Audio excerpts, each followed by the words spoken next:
On September 17th, we found out via Twitter that the Iron Giant was leaving HBO Max. You know what? That's fair. A lot of rights holders and stuff, it's very expensive to keep movies on streaming services most of the time. It's okay. It'll go somewhere else. Just out of curiosity, though, let's just see, you know, who owns Iron Giant? It's always curious to see, like, what Netflix and stuff, what company they're paying, you know. So Iron Giant is owned by Warner Brothers. Makes sense. But it's leaving HBO Max, which is owned by Warner Brothers. Who do you owe? What are you doing, Warner Brothers? What? And with that brings us to the topic at hand today. So hello, welcome back to the channel. I'm here to talk about how the preservation of media is a fucking joke. Be it movies, TV shows, and video games, it's a joke and a disaster. And golly shit, we're gonna get into it. So to start off this video, I want to talk about just something kind of small. I'll give you a little brief background, and we'll make this really, really quick. You ready? 3, 2, 1, jam! So, back in like the 80s, early 90s, early 2000s, VHS was the way to go if you wanted to watch movies or TV episodes. That was the format of choice because TVs, at the time, used to be squares. And during the video, I'm going to be cropping in and out widescreen and full screen, otherwise known as 4:3, which is this, and 16:9, which is what you're seeing right now without anything cut. Now, I'm not a film student. I have not gone to film school. I'm all self-taught with my film knowledge, if you want to call it that. So I don't know exact textbook definitions, and also like the 1 to 16 to 1 or whatever the fuck that shit is. I don't know. I just know 16:9 and 4:3, and that's what matters here. Some monitors are 16:10. Fuck them, 16:9 is the standard. Anyway, so VHS tapes were the format of choice to watch movies, TV episodes, film, TV, you know, whatever. And then around the late 90s, early 2000s, DVDs started to show up, and DVDs had the benefit of being able to hold more space than a conventional VHS tape and could have special features and stuff. And also around that time, the advent of 16:9 displays started to become a thing. They were still pretty pricey, so a good old square CRT still would cost you, you know, a decent amount, but they were not as pricey as the 16:9 massive CRT and newly introduced plasma screens at the time. So, because DVD manufacturers and stuff weren't sure what the consumer was going to have, a lot of times they would release two different versions of the movie. They would release a full screen and a widescreen. Here I have a Dragon Ball GT disc to just exemplify my point. So, you would have, sometimes you get a disc where this, come on light, there we go, where this would be on both sides. So instead of there being a picture here, you'd have this over here as well. One side would be full screen, and flipping it around to this side would be widescreen. So this would be your 4:3, this would be your 16:9. Some movies also just came with two discs, one with full screen, one with widescreen. And some movies you could you could just buy the full screen version or the widescreen version. I have the full screen version of The Incredibles from 2004, or whenever the fuck that movie came out, because that's just the TV we had. They needed to make it as blatantly obvious to the consumer as they possibly could, so just saying widescreen and full screen was the way to go. If you bought a widescreen DVD and tried to watch it on a 4:3 display, you would be missing most of the image, and it would also be squished to that square, so it just wouldn't look good, but it looks great on a 16:9 display. Okay, now, to fast forward a little bit, then the advent of Blu-rays came out, and the thing that makes Blu-rays great is they can hold a lot more data, a lot more special features stuff, and the protective layers are so much better. From my limited knowledge, and again, DVD of GT, because if I'm gonna use an example, it's gonna be the series nobody gives a shit about. A DVD has about 3 layers, I believe. I could be wrong. Again, never went to film school or anything. It's got the data layer, where all of like the media resides. It's got a protective film, and then it's got one more plastic coating on top to just keep everything there. These would scratch so easily, and if they did, there's a good chance that the data would just be gone, or it would skip, or whatever, and it was just... Blu-rays not only have the data and the seal, but they have like 4 more layers of like that protective layer, and then another protective thing of plastic on top. You can probably skid a Blu-ray across concrete or macadam, and it's probably fine. They're really good. You can tell, too, if you were to hold like a DVD and like a Blu-ray, you can tell the thickness is different. I don't think... Hold on. So here's a Blu-ray, right? Yeah, it even looks thinner, which is bizarre. So here's the DVD, here's the Blu-ray. If I can hold it straight on there. The Blu-ray actually looks thinner. Yeah, wow, okay. Huh. So somehow the Blu-ray also is thinner, but it feels more like sturdy, if that makes sense. Like this kind of feels like, but this feels like build a foundation off of that shit. Anyway, I got very distracted there. Holy fuck, this is what happens when I record when I'm actually feeling awake. This is where the problems of media preservation start, though. So because we went through 3 different generations of formats, VHS tape, DVD, and Blu-ray, some things got lost in the shuffle. Some things that came out on VHS never got ported or mastered for DVD, and some things that came out on DVD never got mastered for Blu-ray. So, the only thing I can think of right now, off the top of my head, for Blu-ray, at least, is Freddy Got Fingered. Freddy Got Fingered is a comedy movie, that just clicks with my sense of humor, and I really like it. And if I could own a Blu-ray of that, I would love it. Tom Green, please. I know you have no control of that, but please. But there's no Blu-ray of Freddy Got Fingered. There's only VHS tapes and DVDs, and the DVDs are from around the movie's release, which was around 2000, 2001, I believe. So that's another thing with DVDs. As time moved and progressed, they figured out how to do compression correctly, and you could put more on the DVD, and it also wouldn't look like... If you buy DVDs from like late 90s, early 2000s, they look fucking terrible because the compression is so fucking bad. It's awful. And I can only imagine that Freddy Got Fingered looks like that. According to the internet, you can rent it on Apple TV Plus, but I don't know if that's a lie. I'm not buying Apple TV Plus. You figure it out. Fuck you. You could go to eBay and buy a DVD as well, but again, that just leads into like the compression. It's not going to look good because it's an old DVD. That's just what happens. Another movie that kind of had, thankfully, I don't know exactly when, but sometime this year I think had a new resurgence, is the movie Happiness.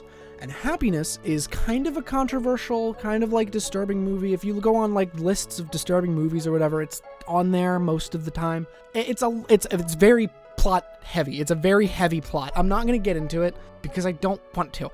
I really want to see this movie because I'm a piece of shit who thinks he's better than you because he's probably seen more artsy-fartsy foreign movies than you. So I want to see it. And you'd think, you look up the cast, and it's got Philip Seymour Hoffman in it, and you're like, oh shit, that's an Academy Award-winning actor. That movie's probably on Blu-ray. No. It got a DVD release, and that's it. It's not on any streaming service. You can't rent it on anything. It's nowhere to be fucking found. It's just on this DVD.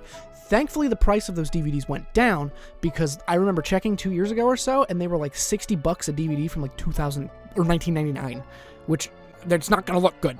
But those DVDs were like $60. They went down in price because I think somewhere along the line somebody got files ripped somewhere, and there's Blu-rays now being sold on eBay specifically, which I believe are bootlegs. I believe. Something that's really dumb, by the way, too quick to just add on the Happiness thing. It has a sequel called Life During Wartime. That has a Criterion Collection Blu-ray, but Happiness does not. So you can buy the sequel, but not the original. And I don't know anything about the sequel. I don't think anybody knows anything about the sequel. People know Happiness, they don't know Life During Wartime. So, hey Criterion, where's my Happiness Blu-ray? I will buy that. Until then, you gotta sail the 7 seas, boys, I guess. So now, if you'll excuse me, we're gonna go to my living room real quick, and I'm gonna explain to you how this next section is gonna work. Hi, welcome to the couch. Let me just break this down for you real quick.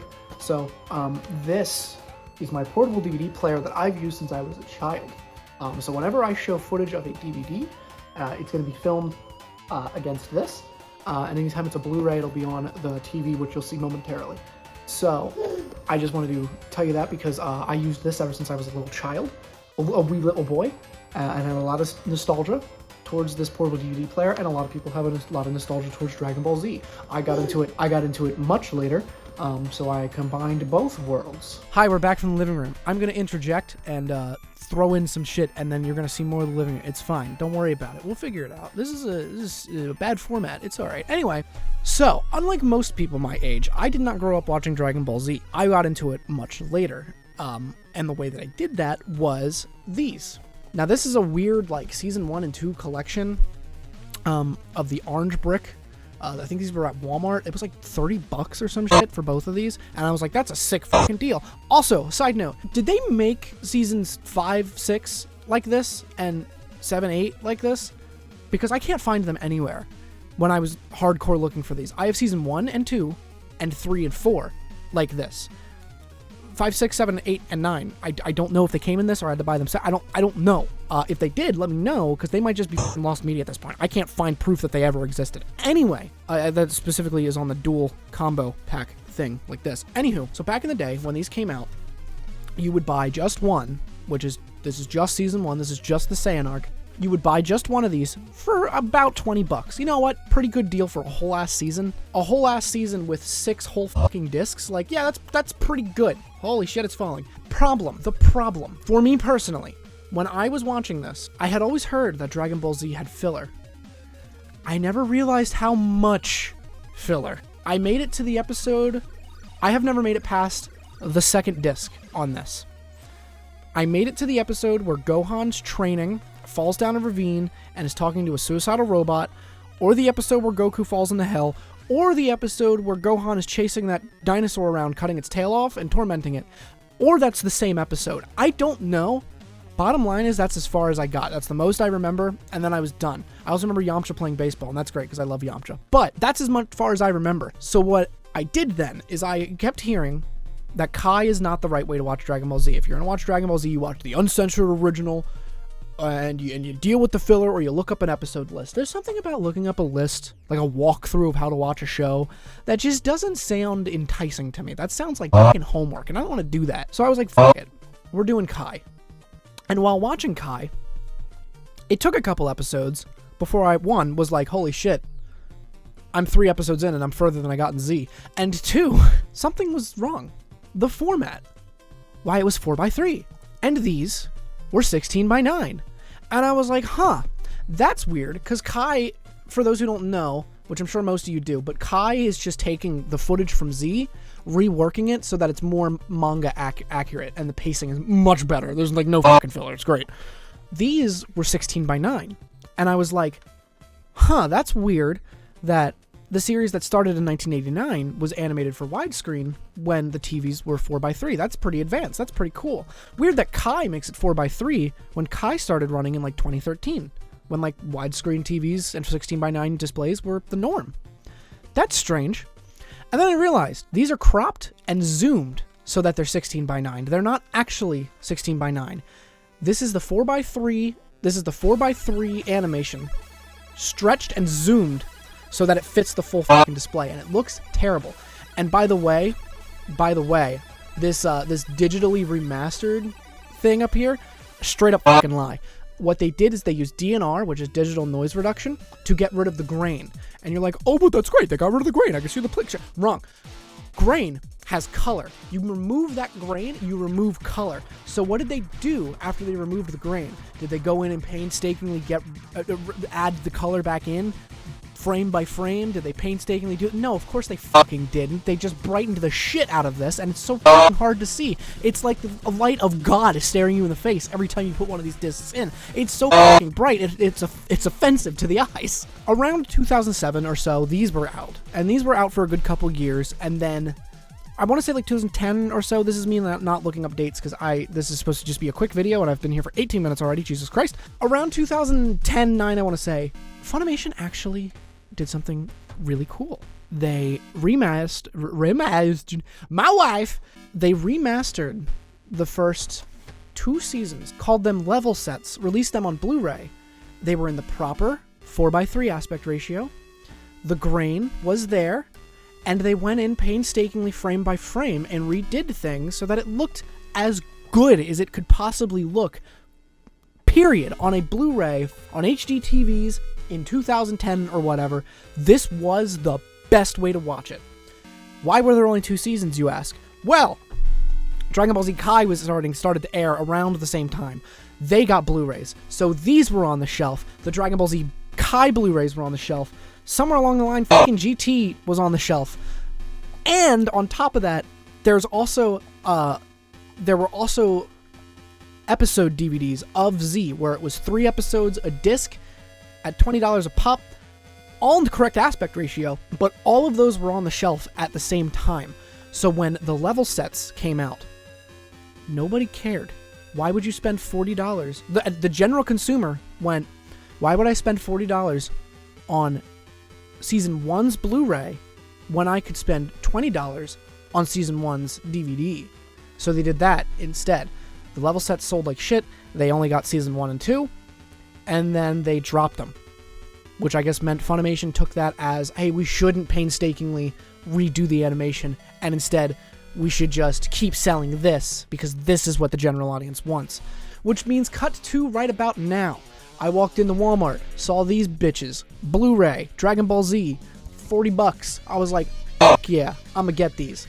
Got them all 9 seasons in my possession. I have them, they're mine. I'm like, fuck yeah, they probably learned from the orange bricks. You know what? These are the release. This is the good one. Damn, with all this positive talk, I wonder how those Blu-rays look. Dog shit. It looks like dog shit. Didn't find out until after I bought all of them. I looked right there on the back of the box, and it says 16:9 HD native. These are just the orange bricks up-res to 1080p. They're still not the right aspect ratio. They're not the best way to watch it at all. They're not the correct way to watch it. I feel like I got fucking scammed. So your 2 best legal ways to physically own Dragon Ball Z are both not the correct way to watch it. I know we just jumped to now. Let's take a step back to 2019. 2019, it's Dragon Ball's 30th anniversary. Dragon Ball Z specifically. Its 30th anniversary. The series that has had so much impact over here in helping anime come from Japan over here to making it the mainstream media format that it is today. Of course, it wasn't just Dragon Ball Z. There was Sailor Moon and Pokemon and shit, but Dragon Ball Z, punch the mic, Dragon Ball Z is the one most people cite, and for good reason. So for its 30th anniversary, Funimation announced this fantastic looking Blu-ray set with all the episodes, and the biggest advertising point was the 4:3 aspect ratio. It's in its correct native aspect ratio, and the whole set cost like $320 because it came with a bunch of extras. But this was for like the fans. This was the way to watch it, digitally remastered for real, 4:3 aspect ratio, the best way to watch it, and it's cropped. It's still fucking cropped. I don't know why. I don't know how they did it. They managed to crop a 4:3 image. It's zoomed in. They took the 4:3 image that existed and zoomed it in. And I don't know what they get out of that. To me, that's even more offensive than stretching it to 16:9 because you're this fucking close to getting it and you still fucked it up. Like, how do you do that? Also, they did a really weird scummy thing where you had to pre-order. Like, they had to hope that people were going to pre-order like 3,000 of these, like, minimum, before they were going to manufacture and ship them out. But to make this happen, we need 3,000 wishes, reservations, which is why we need you to show your love for Dragon Ball Z and support this once-in-a-lifetime set. I don't know. I didn't keep tabs on it. I have no idea if they reached that goal. I fucking hope not, because it's a scam. But 2 notes. Funimation, you're the biggest dubbing company in the US. I'm like 90% sure, at least, without Googling anything. You can afford to release a set like this. You can afford to release it not in a $320 Blu-ray set. You can afford to release it season by season, like you've done, and release it in the correct aspect ratio. Not this fucking weird zoomed in cropped for 16:9, not this weird zoomed in 4:3 shit. The correct aspect ratio. You can do it. It's possible. You did it with the level sets. You can do it. And 2, I don't remember. Fuck 'em. It's so upsetting. But hey, there's one last ditch effort here. Hold on, maybe the piece de resistance. Funimation has their own streaming service. Yeah, it's got Dragon Ball Z on it. Doesn't got Kai on it. You can't legally watch Dragon Ball Z Kai on it. My son is shaking the tripod. Oh no. It's there, no episodes. I don't know why, but maybe they're locking the proper aspect ratio and the proper way to watch Z behind the streaming service. It would make sense. Scummy as hell, but it would make sense to be like, yo, we want to promote the streaming service. Let's advertise. We got Z, proper aspect ratios. Let's go. Let's check out the streaming service. It looks like shit. It's the exact same fucking thing. It's the fucking Blu-rays. It's the goddamn Blu-rays again. It's the same. It's just the Blu-rays, but it's on a streaming service now. It's the same thing. It's the same. I don't know what I expected, but do you want to know what Dragon Ball series doesn't have this problem? 1 Super, because that was made for widescreen already, so it's that one's good. But the Dragon Ball series that does not have this problem is the original Dragon Ball. Yes. Yeah, you can go buy the DVDs on Amazon or watch it on Funimation streaming service in the proper 4:3 aspect ratio, and it's perfectly fine. It is the way it was broadcast, it's the way it's intended to be watched, it is there. Not knocking original Dragon Ball, but tell me why, when Dragon Ball Z is clearly the most popular version of Dragon Ball, or the most popular Dragon Ball series, why is that the one that gets shafted? So let me break this down for you. Here are your only ways to watch Dragon Ball Z legally. And I'm not saying correctly, but legally. 1, you buy the DVDs from the early 2000s that have 3 episodes on them each. They're the correct aspect ratios, but there's like 80 of them. So it's really inefficient. 2, you buy the orange bricks, which are an insult to the eyes, to everything, to the senses. You buy the level sets, which are perfect. Remastered beautifully. Fantastic. Only 2 seasons. Then got shelved. Or you buy these Blu-rays now, which are the exact same as the orange bricks, except they look a little better, but they're still zoomed in. Or you get the expensive as shit Blu-rays for the 30th anniversary thing, which I'm not even sure if they got made, and I can't imagine that buying them secondhand is cheap. You get those for the proper 4:3 aspect ratio, but it's still zoomed in for some fucking reason. Or you try your luck, go on the secondhand market and buy something called the Dragon Boxes. What are the Dragon Boxes? The Dragon Boxes were a release of the Dragon Ball Z DVDs that are in the correct aspect ratio. They were remastered for DVD, and I mean like actually remastered correctly. They're the broadcast original run. They look fantastic. And they were a limited release. Funimation only released them for like a year or so, and then they went out of print. So hopping on eBay right now, welcome to my stream setup, by the way. Hopping on eBay right now, you can get yourself a Dragon Box Volume 1 for $100, or you can get yourself Volume 7 for $220, or you can get yourself Volume 3 for $75, or you can get yourself Volume 5 for $170. You see, it's not cheap.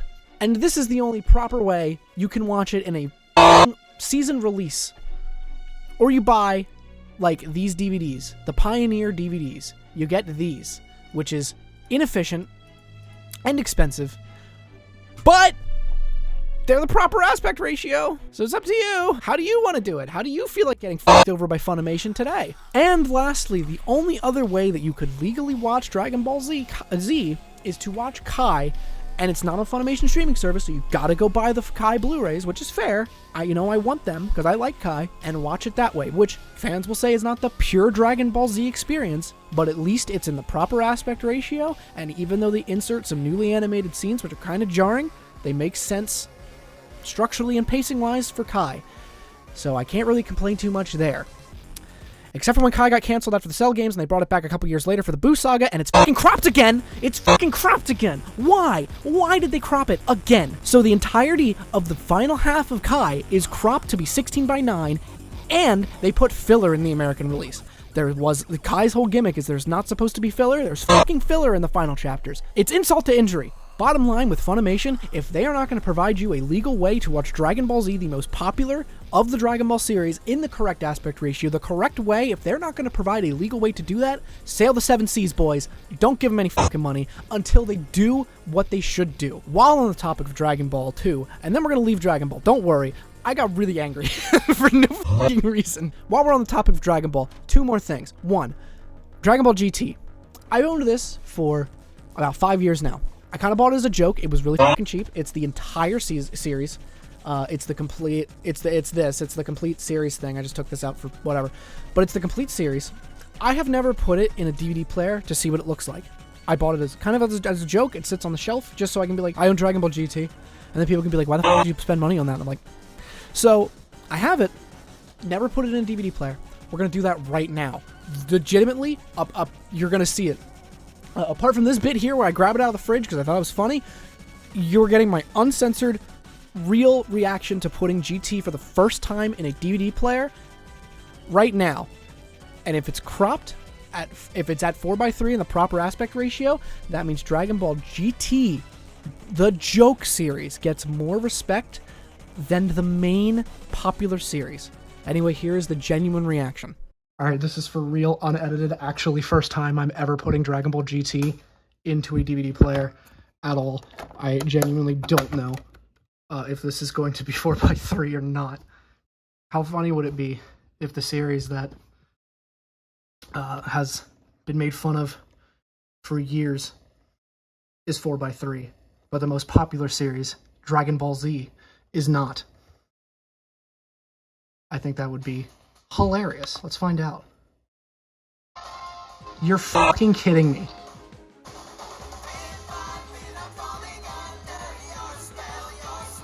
What a fucking joke. Funimation. What the fuck?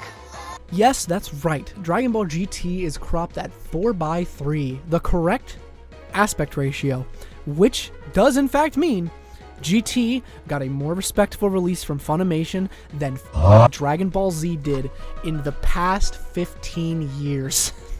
Isn't that insulting? The last topic from Dragon Ball Z is let's talk about some of the video games, right?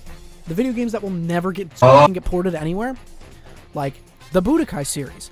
Dragon Ball Budokai 1, 2, and 3 on the PS2 are on the PS2, and 1 and 3 got ported to the PS3. No 2, because I guess people don't like that one, I'm sure. And that's it. That's the only place they got ported. The Budokai Tenkaichi series, 1, 2, and 3 on the PS2. Never left the PS2, except there's a weird Tenkaichi Ultimate or some shit on the 360, which sucks. Don't buy it. It's terrible. What about Dragon Ball Sagas? I mean, it sucks, but somebody will want it. That's stuck to the PS2. What about Dragon Ball Infinite World? That's stuck to the PS2 forever. What about Dragon Ball Burst Limit? That's also stuck to the PS3 forever. What about Dragon Power? Yeah, Dragon Power for the NES. This is a Dragon Ball game. This is an RPG based off of the original Dragon Ball series, brought over to America before we even knew what a Dragon and Ball were, and renamed Dragon Power with some names and some things changed, but this is full-on just a Dragon Ball RPG for the NES. This will never see the light of day on anything. I think this would be prime for remastering, because the game, I'm sure, I haven't really played it. I'll check out a stream, though. I kind of want to try out a bunch of retro games, twitch.tv/Tranaki, unless Twitch, of course, it catches fire. Then it'd be streaming right here on this channel. But I want to do a retro night, and this is prime example. I want to play Dragon Power and see what it's like. I can only imagine it's not that great, but doing a remaster of a game that takes place in the original Dragon Ball seems great, because like every 3 years we get a game about Dragon Ball Z, but we never see anything about original Dragon Ball. I think that makes it interesting enough that it should get some sort of a port or a remake or something, but we'll never see that because it's just going to be doomed to consoles. Here's me in the living room again talking about Godzilla games. And in the world of video games not getting preserved, what do we do about games like Godzilla Destroy All Monsters Melee and Godzilla Save the Earth? 2 games on 2 different consoles that are stuck on these 2 different consoles and not going anywhere ever, apparently. Also, what about Godzilla for the PS4? I never was able to buy a physical copy, and now I never will, because the game is like $1 bajillion on eBay, and it's not on the PlayStation Store anymore. What about that stuff? Toho! Even to dumber things like Ultimate Spider-Man, not on anything else but PS2 and GameCube. Spider-Man 2, not on anything else but PS2. 50-cent Bulletproof G-Unit, the PSP edition of this game, not on anything else but PSP. They're not putting that shit anywhere else, so Spider-Man fell. So yes, the Dragon Ball games and those Godzilla games will never get ports, will never get remasters, but don't you fucking worry. The Last of Us will get a remaster and a remake that can both play on the same fucking console and are released like 3 years apart from each other. Don't worry, Neil's got you. So, what I'm going to call there was the main course of this video. This is just something to throw on at the end here that I've been thinking about and I think is maybe taboo for me to talk about, but I genuinely want to know and encourage conversation in the comments because this is coming from a place of ignorance, right? I'm a fucking white guy sitting in a chair. I have no room to talk. I genuinely want to know opinions on this because I don't know. Let me sip my coffee. Is it better for companies to pretend that their political and racist cartoons from like early 1900s to like the 60s don't exist? Is it better for them to just pretend that they never happened? Or is it better for the company to just show them in their full glory and have a warning at the beginning that basically says like, well, Warner Brothers does this for, I have a Tom and Jerry collection. It's like the first 20 episodes of Tom and Jerry or something. and those first 20 episodes have blackface in it. Mammy Two Shoes, when she was a character, is in it. All racist stereotypes, but they're not uncensored. They're in there because Warner Brothers specifically says in a warning at the very beginning, and I fully agree with this. I think it's better, but I don't know. I'm not trying to be like, here's the way I think. I don't know. I genuinely just don't. I don't. But they have a warning at the beginning that says and states somewhere roughly along the lines that while the images shown in here do not align with our views currently or nowadays or whatever, pretending that they didn't exist is worse than showing them and acknowledging the fact that times have changed, we have changed as a company, something like that. I'll put an actual screenshot of it up while I'm talking about this. Don't worry. I mean, you're seeing it right now. You can pause it and read it. But I think that's the best way to go about it. I don't really like the Disney approach, which is to either with their release of Fantasia on Disney Plus, edit out the racist depictions and just pretend it didn't happen. Like, don't even have a warning about it. Just say nothing. Just have nothing, and it's just edited out. Because Fantasia is an orchestra movie. There's like no dialogue. It is just watching animation in tune with a song or many songs. So when they cut out a fraction of animation, it's like a minute they cut out, it's noticeable because the music will just jump, and there's nothing they can do about it if they're not going to acknowledge it. But then you also have the double standard of Dumbo and Peter Pan, which have warnings in the description because Peter Pan's racist depiction of Native American people, and Dumbo's, fucking Jim Crow is in the movie. So, but they have warnings on the description that say it's not suitable for younger kids or whatever because of the racist depictions. So what is the best way to go about this? Because obviously it's not right, but in the essence of media preservation, it kind of needs to be there with the proper warnings, right? Or am I the one who's wrong? Genuinely want to know, because it's a very interesting topic to me, and I'm not trying to be facetious or anything about this. And this is also not a way for me to bait, comment down below. Genuinely, I want to know. I really, really, really want to know. I want to learn. Learning is one of my favorite things to do, and I think this is a great way to learn, because I try to attach things that I learn to things that I'm interested in, and that, of course, being media, I'm very interested in movies and video games and stuff, so if I can attribute it to media and I can learn something from it, let's go. Let's do it. So I want to learn. So give me the knowledge that I need. Genuinely, thank you for fucking me. Thank you for coming to the channel. I appreciate everything you guys have done. No Sonic video this month. If you follow my Twitter, you got an update on that. Sonic video next month. This one just needs a little bit more time to cook in the oven, and then it's going. Sonic video next month. This video this month. And then follow my Twitter to stay up to date on what I'm doing there. Follow my Twitch, unless I decide to leave Twitch because it's turning into a fucking dumpster fire as of late. Like, holy shit, dude. And then I might just stream on YouTube. I don't know. The state of Twitch is follow my Twitch, follow my Twitter, and subscribe, and leave a like, and seriously comment though about the Disney and Warner Brothers stuff, that the racist depictions of their characters and stuff, because I want to know. I genuinely, for real, honestly to God, I just want to know what the broad opinion of that is, because I think it's a great thing that Warner Brothers acknowledges it and says, like, yo, this is wrong, but to hide it is worse than pretend it didn't happen, because Disney will just try to hide it and pretend it didn't happen. Song of the South? What's that? We'll never have that on Disney Plus, which is fine. The movie's boring as shit. Also really racist, but really fucking boring. But anyway, that's gonna do it. I will see you guys next month with the Sonic Adventure 2 video that I've been working on. I'm sorry it's taking so long.